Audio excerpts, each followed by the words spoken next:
আসসালামু আলাইকুম প্রিয় দর্শক, এটা ফেব্রুয়ারি মাস, ভাষার মাস এবং 21শে ফেব্রুয়ারি মাত্র একদিন আগে গত হয়েছে। আজ 22শে ফেব্রুয়ারি আমরা কথা বলছি এবং ঠিক 21শে ফেব্রুয়ারির দিন অদ্ভুত একটা বিষয় নিয়ে বিতর্ক তৈরি হয়েছে। সেই বিতর্কটা হচ্ছে যে আমরা ভাষায় কি কি শব্দ ব্যবহার করব, কি কি শব্দ ব্যবহার করব না। ইনকিলাব এই শব্দটা কি আমরা ব্যবহার করব, অথবা এই শব্দ যদি ব্যবহার করি তাহলে কি সমস্যা হতে পারে। এর বিপরীতে আর কি কি শব্দ, আজাদি এটা কি শব্দ, এই শব্দটা কি বাংলা শব্দ, অথবা যদি বাংলা শব্দ না হয় তাহলে কি আমরা ব্যবহার করতে পারবো না। এই বিতর্কটা তৈরি হলো কেন? আপনারা লক্ষ্য করবেন যে 2024-এর অগাস্টের আন্দোলনের পর আমাদের এখানে নতুন নতুন কিছু শব্দের উদ্ভব হয়েছে এবং এগুলি বেশ উদ্ভব না আগেও ছিল, বাট এই শব্দগুলো বেশ প্রচলন করার চেষ্টা করা হচ্ছে, চাপিয়ে দেওয়ার চেষ্টা করা হচ্ছে।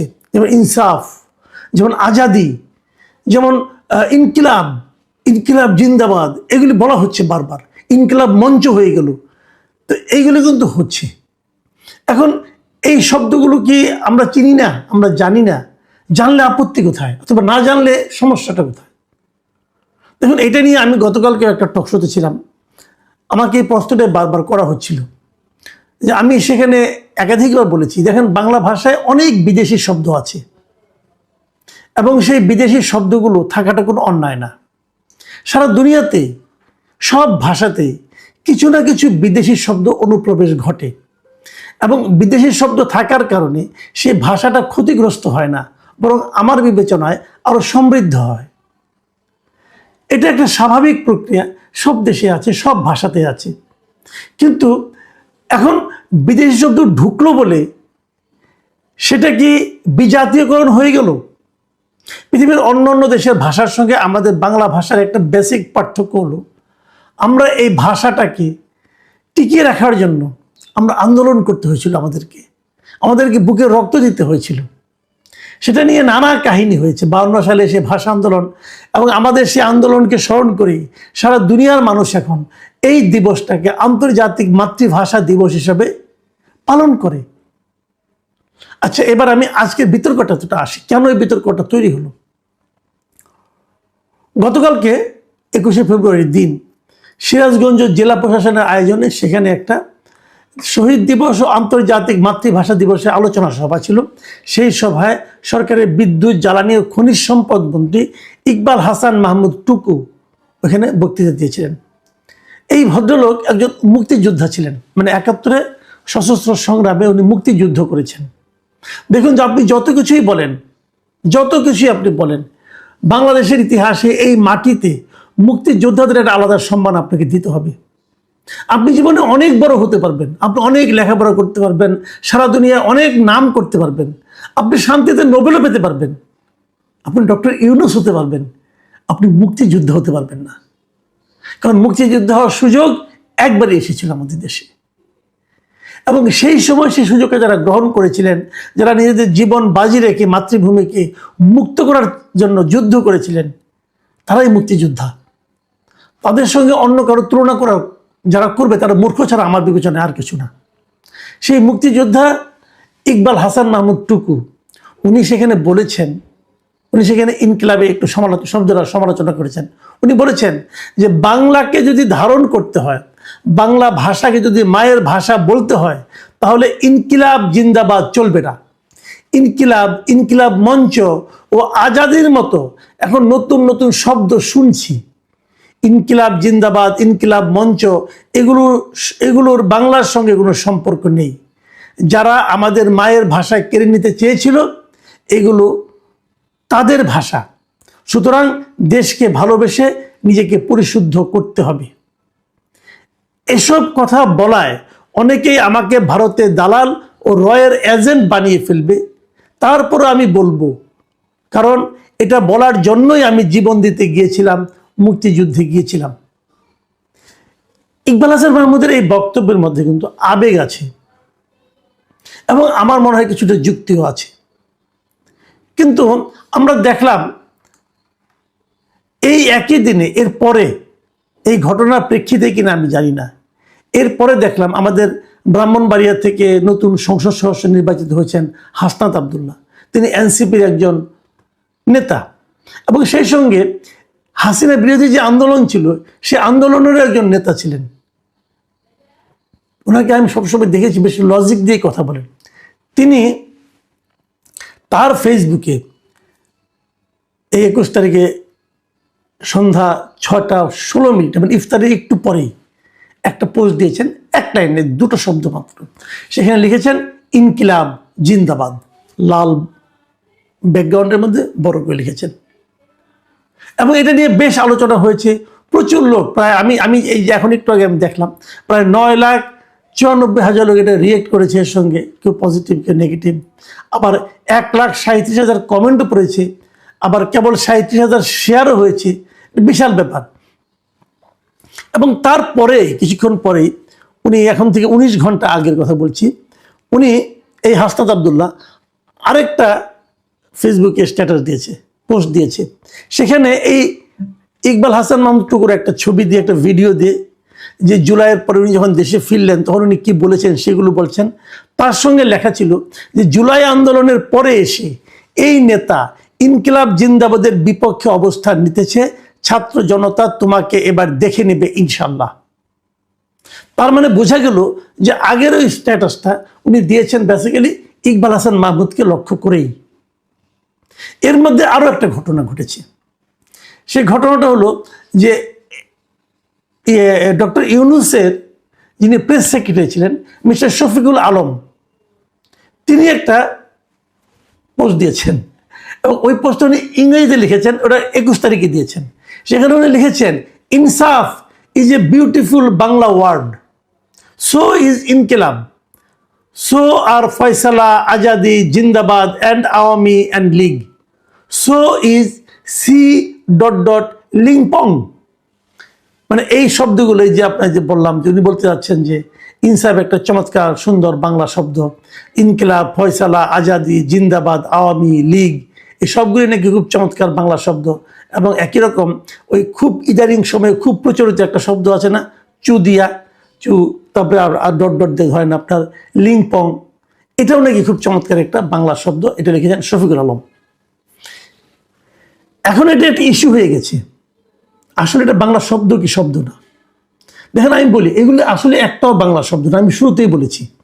শফিকুল আলম নিজেকে অবশ্য খুব জ্ঞানী মনে করেন এবং উনি যতই জ্ঞানী হন না কেন, সরি টু সে, ওনাকে বলতেই হচ্ছে ভাই আপনি যে শব্দগুলি বলছেন এগুলি একটাও বাংলা শব্দ না। উনি হয়তো বলতে চেয়েছেন এগুলি চলতে চলতে বাংলায় রূপান্তরিত হয়েছে, না এটা চলতে চলতে বাঙালি শব্দ না, এটা বাংলা ভাষার অংশ হয়ে গেছে। এভাবে ভাবেন, এটা বাংলা ভাষার অংশ হয়ে গেছে, কিন্তু এটা বাংলা শব্দ না। আমি আপনাকে বলি, আমরা যে বাংলা কথাই বলি না, আমাদের কথায় কিন্তু প্রচুর, আমি আগেও বলেছি, প্রচুর বিদেশি শব্দ আছে। কত শব্দ আছে এর একটা হিসাব আপনাকে আমি দিই।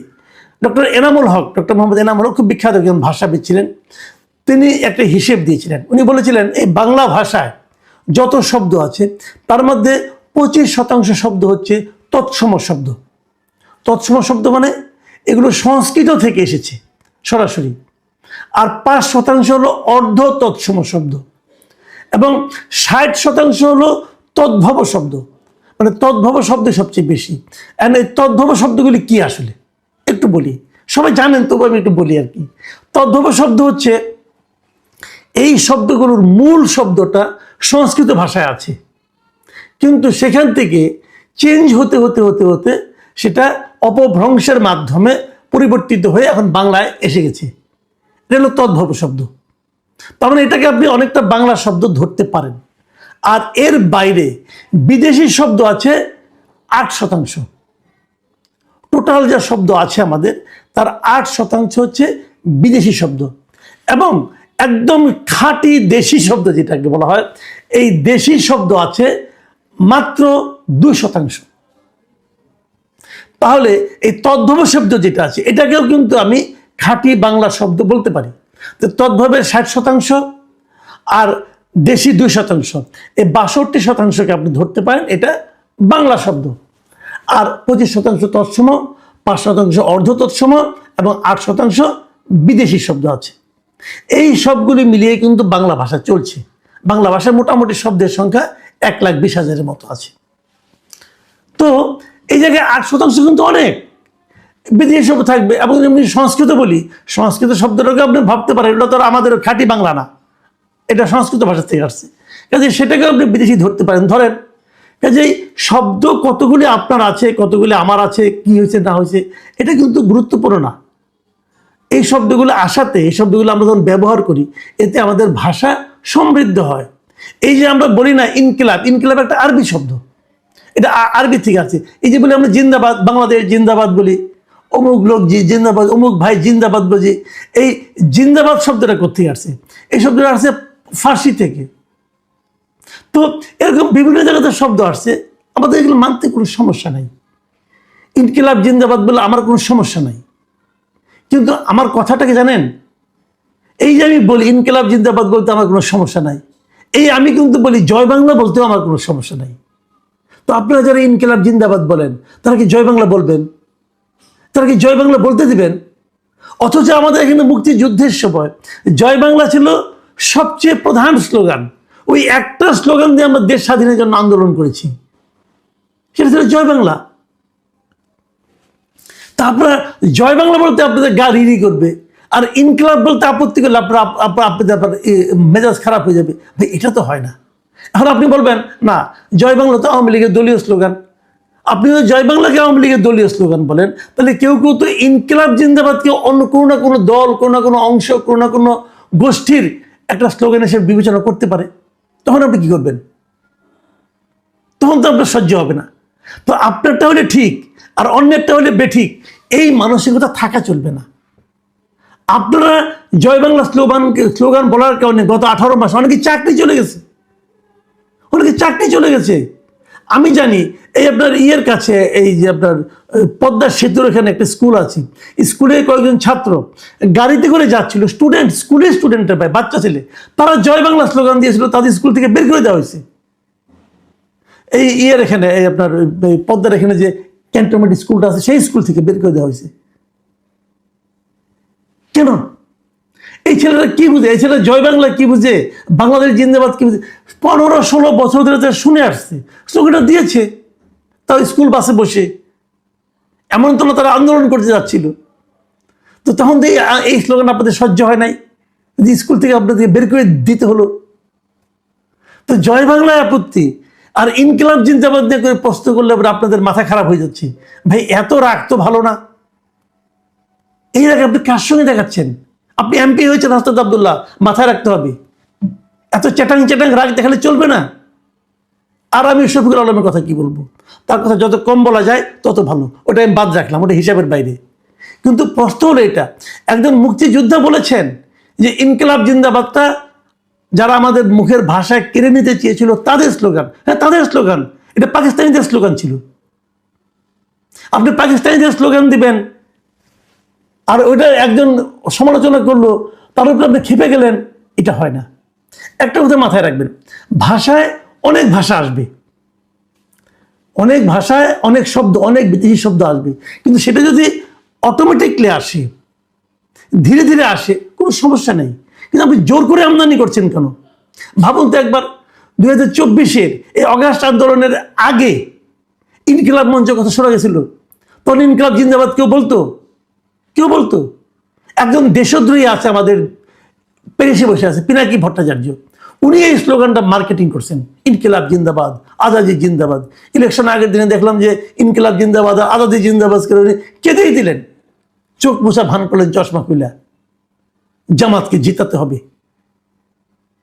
জামাত যখন জিততে পারে নাই, যে এখন আপাতত চুপ আছে, একটু শীত নিদ্রায় গেছে আর কি, দেশ একটু শান্তিতে আছে বোধ হয়। তো এগুলো চলবে না। বিদেশি শব্দ অবশ্যই আসবে, আমার কোনো আপত্তি নেই, কিন্তু সেটাকে জোর করে আনতে গেলে সমস্যা আছে। দেশি শব্দকে জোর করে থামাতে গেলে সমস্যা আছে। আপনি আন্দোলন করবেন, করেন, কেন আন্দোলনের সময় ইংরেজি শব্দ ব্যবহার হয় নাই?